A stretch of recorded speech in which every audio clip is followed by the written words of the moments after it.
Hello everyone, I'm Katrina and I'm back with another book haul. These are all of the books that I received in the months of October and November. First of all, I have a fair few books that I received in some subscription boxes in October and November, so I will leave all of those videos in the description below. I picked up Golden Sun and Morning Star by Pierce Brown. This is book 2 and 3 in the Red Rising trilogy because I read Red Rising and I needed more, so I ordered the next 2 books in the series. Obviously I've just got the dust jacket for the third one. I am currently reading it. It is somewhere in this room in a book sleeve. I didn't want to go hunting for it. Almost finished with the trilogy, really enjoying it. It is a lot of fun whilst simultaneously just destroying your soul and breaking your heart into millions of pieces. It's amazing. But if you're not sure what Red Rising is, it's the kind of book that I actually don't really like to go into too much detail about because I do think you get more enjoyment going in blind. But the Red Rising trilogy is this science fiction series set in a society that's kind of divided up into these different races that have been like genetically modified and bred for different purposes, so it's pretty intense how like vastly different these humans are depending on what color you are. The main character Darrow, he is a red, which is the lowest of the low, and he lives in a mining colony on Mars. They are mining for helium-3 in order to kind of terraform Mars.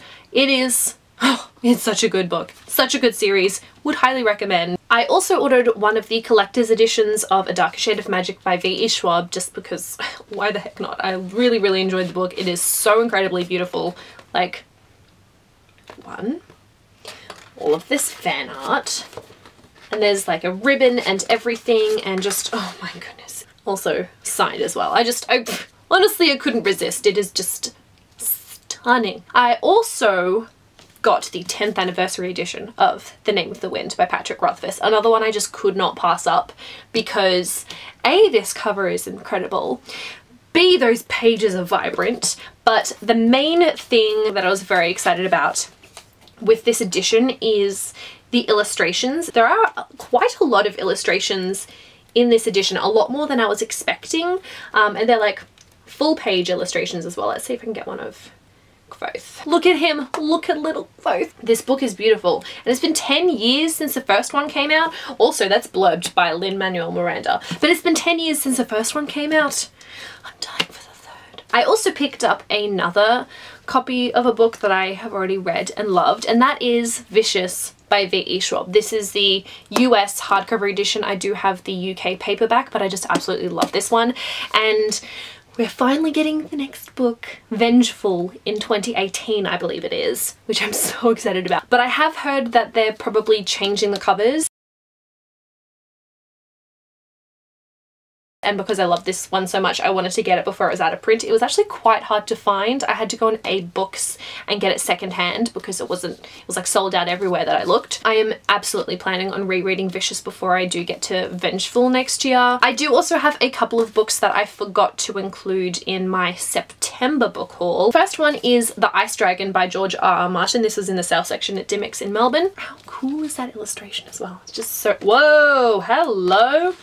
Did not notice that. How cool is that? So this is illustrated by Luis Royo, who is a Spanish artist. Oh, look on the inside, it's all blue. Oh, beautiful. And the other book that I picked up was Annihilation by Jeff Vandermeer. The main reason why I picked this one up is because I also picked up a copy of Born by Jeff Vandermeer, and this is the first book in a previous series that he's written. I think Born came out this year. How random. So this is about a place called Area X, which is an environmental disaster zone, and the Southern Reach, which is like a government agency on the hush hush, has sent 11 different expeditions into Area X, and it says one has entered in mass suicide, another in a hail of gunfire, the 11th in a fatal cancer epidemic, and now we have 4 women going on the 12th expedition. I also picked up The View from the Cheap Seats by Neil Gaiman. This is a collection of essays by Neil Gaiman, and the reason why I picked this one up is because I had my research paper where you were given a couple of essays, but you also had to source some of your own, and I was writing about fantasy, and while searching I stumbled across a couple of essays from here that weren't quite what I was looking for, so I decided to actually pick up the whole collection, and I did end up finding an essay in here that was perfect for the essay that I was doing. This is not something that I'm really going to read all in one sitting. Not gonna happen quite like that, but I think this is something that I can just kind of flick through every now and then just to get a little bit of an insight into the lovely Neil Gaiman's brain, because I think it would be fascinating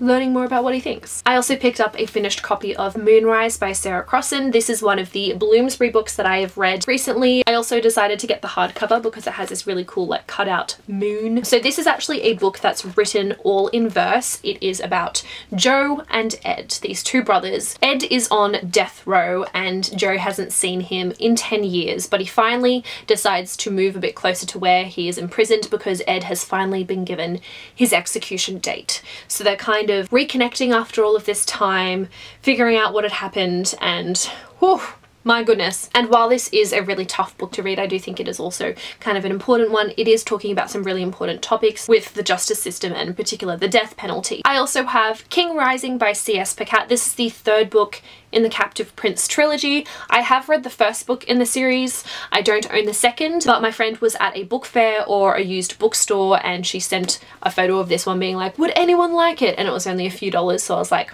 I will. I'll eventually finish the series. And then the last book that I bought myself was An Enchantment of Ravens by Margaret Rogerson. I've been hearing some kind of mixed things about this book now that it's actually been released, but I'm still really excited to pick it up. Also, how beautiful is that cover? Isn't it just so stunning? This sounds like a really interesting story. We have the Fae folk and the main character Isabel, she paints for a living and her clients are the Fae because I think they're not able to perform what is classified as a human craft, and painting is one of those things. She does that for a living, but she makes a terrible mistake. She has a client and it is the Autumn Prince, and I think it says she paints mortal sorrow in his eyes, a weakness that could cost him his throne. So I think she's going to be punished for that. Something along those lines. Sounds very interesting. If you guys have read this, I would definitely love to hear all of your thoughts on it, just because I have been hearing some kind of mixed things. I did a trade with the lovely Sarah from the Book Tweeter, and in exchange for the book that I sent her, which was a little bit pricey, she sent me a couple of books. The first one is Warcross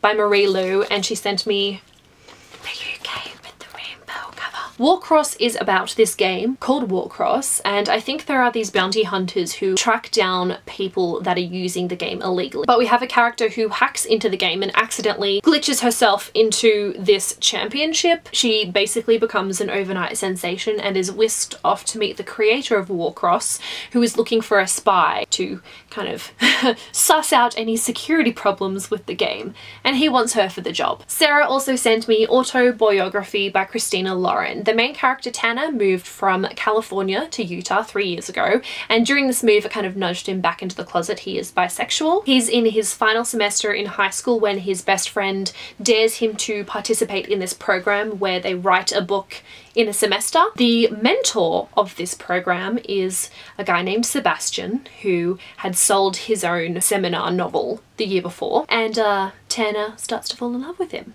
I've been hearing some really, really great things about this one. Also, love the colours on this cover as well. It is absolutely stunning. Thank you so, so much, Sarah. I really, really appreciate it. I had a couple of friends who were also unhauling a couple of books. The first one was The Gentleman's Guide to Vice and Virtue by Mackenzie Lee. This is the ARC copy. I don't actually have a physical copy of this one. I listened to the audiobook, but I was like, hey, I might reread this one at some point. It's essentially about Monty and Percy who go on a tour through Europe. Things don't quite go according to plan, and Monty has feelings for his best friend Percy. It is great.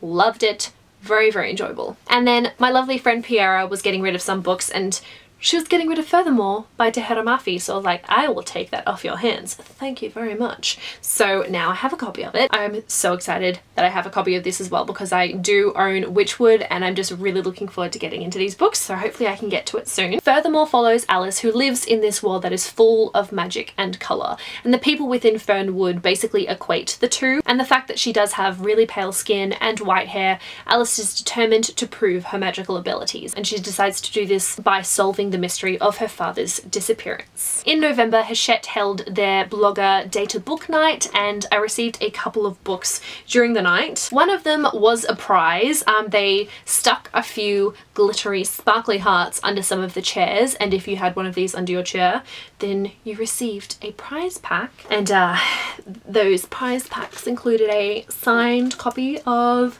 The Language of Thorns by Leigh Bardugo. So I was pretty ecstatic about the fact that I won. There were a few other cool swaggy things as well, which I was super pumped about. The Language of Thorns are basically these fairy tales set within the Grishaverse, but beautifully illustrated. So I think there's 6 different tales, and on each page the illustration around the margins of the page actually get bigger and bigger until you have a full page illustration. So this is just such a beautiful book inside and out. They also had goodie bags which included advanced copies of The Beast's Heart by, I think, Leif Shallcross. How beautiful is it as well, by the way? It's so shiny. But this is a retelling of Beauty and the Beast. This is also written by an Australian author as well, which is very exciting. So I can't wait to get to this one. I also picked up a copy of Unearthed by Amy Kaufman and Megan Spooner, because the lovely Amy and Megan in Sydney. So I was able to get this signed, which is very exciting. I don't know a huge amount about this book. All I know is that it's being pitched as Indiana Jones meets Lara Croft in space. This just sounds like such a fun and action-packed book. Very much looking forward to getting to it soon. I received a lovely package from Harper. Thank you so much, Harper. Basically, the story behind this one, I went to the Godsgrave launch in Sydney for Godsgrave by J. Kristoff, and while I was there I met the author Alan Baxter. He was absolutely lovely, had a wonderful chat, obviously discovered that he was an author and he was telling me about his books. So he talked to his publisher and they sent me the trilogy, which is so cool. So this is the Alex Kane series. We have the first book, Bound, book 2 is Obsidian, and book 3 is Abduction. This series sounds super action-packed. The main character, Alex Kane, he is a martial artist and he's participating in these illegal cage fights. He does have this unique ability. He's able to see his opponent's moves before they even intend on doing it. So obviously he's got quite an upper hand there. After one of the matches, he's actually approached by a guy who claims to know his secret and wants to teach him how to unleash his power even more. And if any of you guys have read this series, definitely let me know. I'd be really curious on hearing your thoughts. I have officially run out of space. And the last few books I received unsolicited from Penguin, so thank you very much, Penguin. The first one is Palace of Fires by Bill Bennett. First impression, this was probably going to be a dark book. The synopsis leads me to believe that this will probably be a bit of a dark book. The main character, Lily, discovers that 300 years ago, one of her ancestors broke a solemn promise. It says she's thrust into a shadow world where Satan is real, witches exist, and evil is an ancient living thing that seeks to wreak havoc and rule. Dun dun dun! Sounds quite dark and eerie, very intriguing. They also sent me The Book of Dust by Philip Pullman. Oh my god, this is massive. It's also such a floppy book as well. Guys, I don't actually know too much about the plot of this book, except for the fact that it's set in the same world as the His Dark Materials series, and I think that part of this book is set prior to the Northern Lights, and the rest of the book is actually set after the events of the Amber Spyglass. I actually recently picked up the first book from the His Dark Materials series, so I will continue on with that series before diving into this one. And last but certainly not least, I also was sent 2 copies of this book, so I will be doing a giveaway eventually for one of these, but that was Turtles All the Way Down by John Green. At first I wasn't really sure if I was going to pick up this book, just because I have really enjoyed some of John Green's books in the past, but I'm not the hugest contemporary reader, so I was like, oh, I'll just kind of gauge the reaction to this book and see what people think. And I've been hearing such great things about Turtles All the Way Down, and in particular some just fantastic representation of OCD. I think it is own voices in that respect as well. Thank you very much, Penguin, for sending these my way. So these, plus these, are all of the books that I received in October and November. I hope you guys enjoyed this book haul, and thank you so much for watching. I'm gonna wrap this up now because I've been talking for way too long, but I will see you very soon with a new video, and until then, I'll talk to you in the comments. Bye!